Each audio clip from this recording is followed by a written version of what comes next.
Good morning and welcome back. I wanted to post my second installment of the BeFirst concept, the BeFirst idea that we've discussed already a little bit.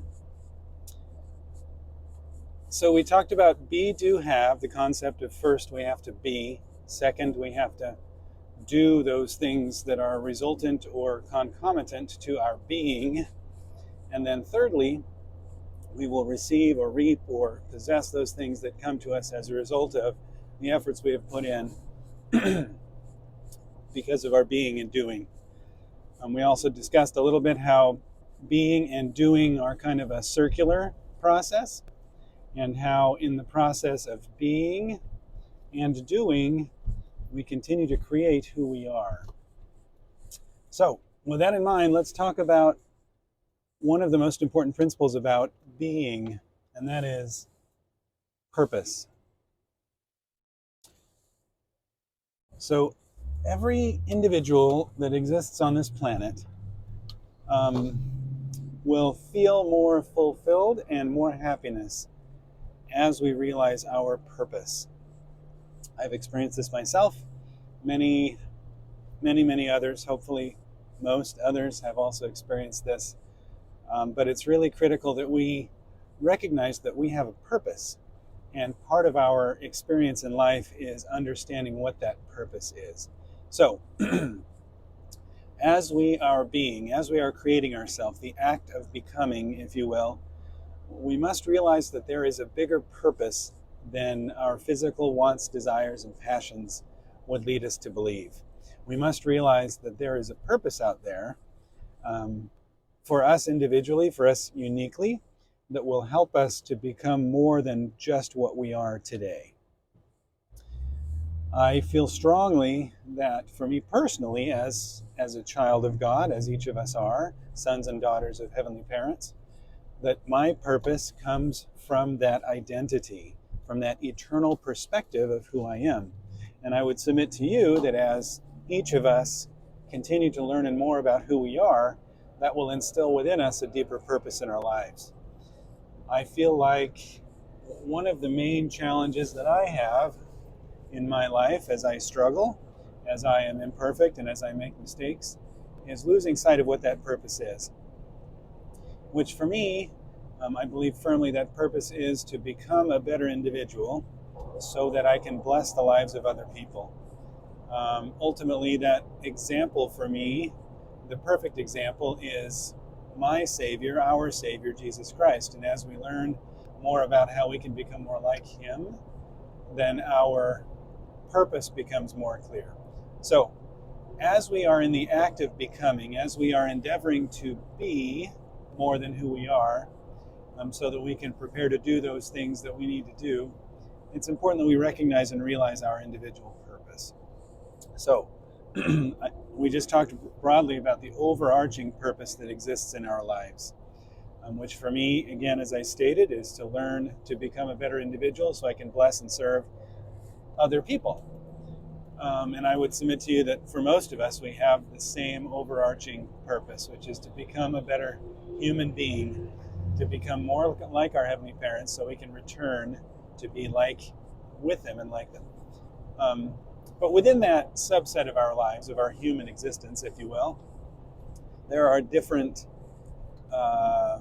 purposes. We have different subsets, different hats that we wear, different roles and responsibilities.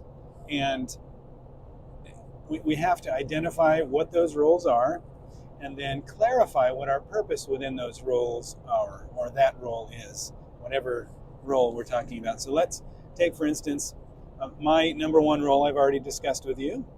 My number two role is being a good husband. And number three is they come part and parcel to each other, which is being a good father. So as I identify what I need to do to be a better husband, recognizing what my purpose is, which harkens back to my number one purpose of learning to become more than I am now so I can bless and serve the lives of other people, then that next role of a husband and father, those purposes will become more clear.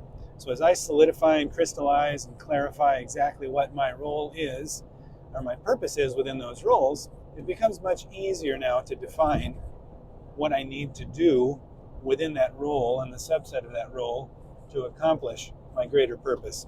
But we can't, maybe can't isn't the right word, we won't really be fulfilled or achieve fulfillment or happiness without working toward a purpose.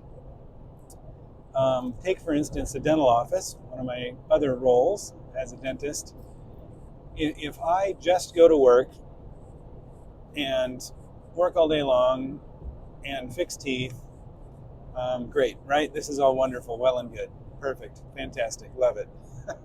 However, there is a greater purpose there which will help me to be more fulfilled, happier, if you will.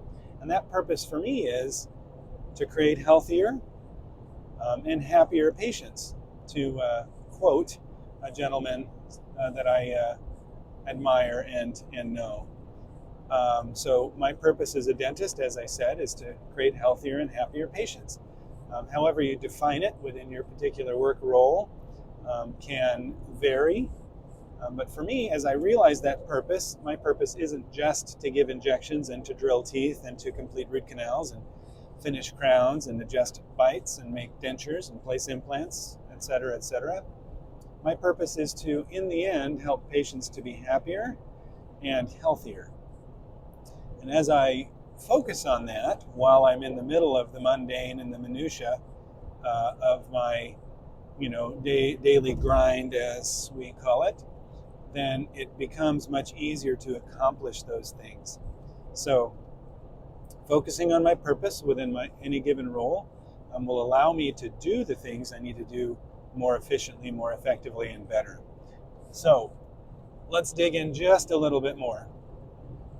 One of my roles within my career is to act as a mentor and a coach, as I'm invited to and as requested by individuals and other leaders in my organization.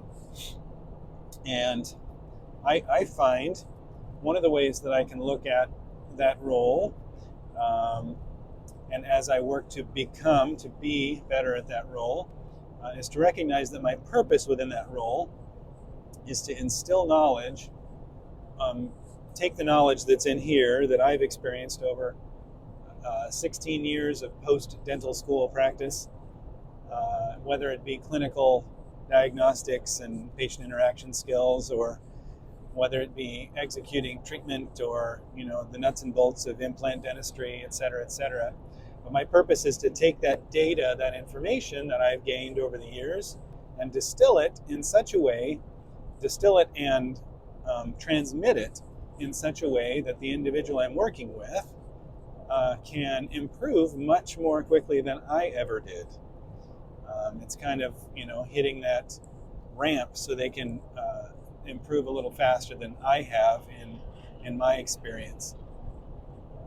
So that purpose for me, to give them the knowledge that took me a decade or more to develop, to give them that knowledge right here and right now, allows me to serve them better, to be a better mentor, trainer, teacher, coach. Now, on the other side of that role is them as a learner, as a pupil, as a student, as a seeker of knowledge. If they're not executing their purpose well and not actively becoming or being a better learner, then my purpose won't necessarily be as fulfilled or as achieved as it could be. So on both sides of the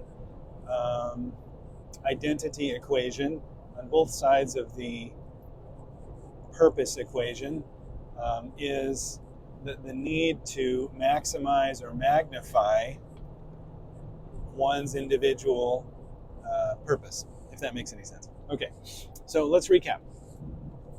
Within each of us, within each of our lives, we have a different number of roles and responsibilities. Now, those roles and responsibilities are unique to us many times, but oftentimes they are kind of standard, father, wife, husband, mother, parent, dentist, coach, trainer, manager, child, jazz musician, whatever it is. Within each of our lives we have there's really an infinite number of roles out there. But within the roles, there should be a deeper purpose. And that deeper purpose should be hearkening back to, connecting back to our main purpose in life, which, as I mentioned at the beginning of the video, should come from our eternal identity. We'll talk a little bit more about how we uncover, discover, recognize, realize what that eternal identity is. But for now, we'll leave it at that. Our roles, our identities should have a deeper purpose that should harken back to our main role and identity. But the purpose ultimately gives us power, gives us energy, gives us inspiration to more effectively and efficiently and in a more productive way accomplish those things that we need to accomplish. And as we recognize our purpose more fully, we can become better. Not only better at what we're doing, better at that role, but better human beings, better individuals, serving one another, improving each other's lives. That constant cycle of wanting to be better so I can do better, so I can learn more about how I can be better and ultimately be a better person, which, when it all boils down to it, we're looking for happiness and fulfillment, deep, abiding fulfillment and happiness, which, as we recognize our purpose, our main purpose in existence, will come to us. So that's the end of episode 2. Hopefully you've enjoyed it. There's a lot more to come. We'll probably be talking, dozens, if not maybe more than 100 episodes here as I work through the data that I've put down that I think is helpful, and I hope will be helpful. But please leave your comments, hopefully positive comments. If you want more information on any particular subset, any subject that I've mentioned, it will probably be forthcoming. But if you have a specific question, leave it in the comments. I'll do my best to answer it, and we'll go from there. Okay, thanks. Have a great day. Bye.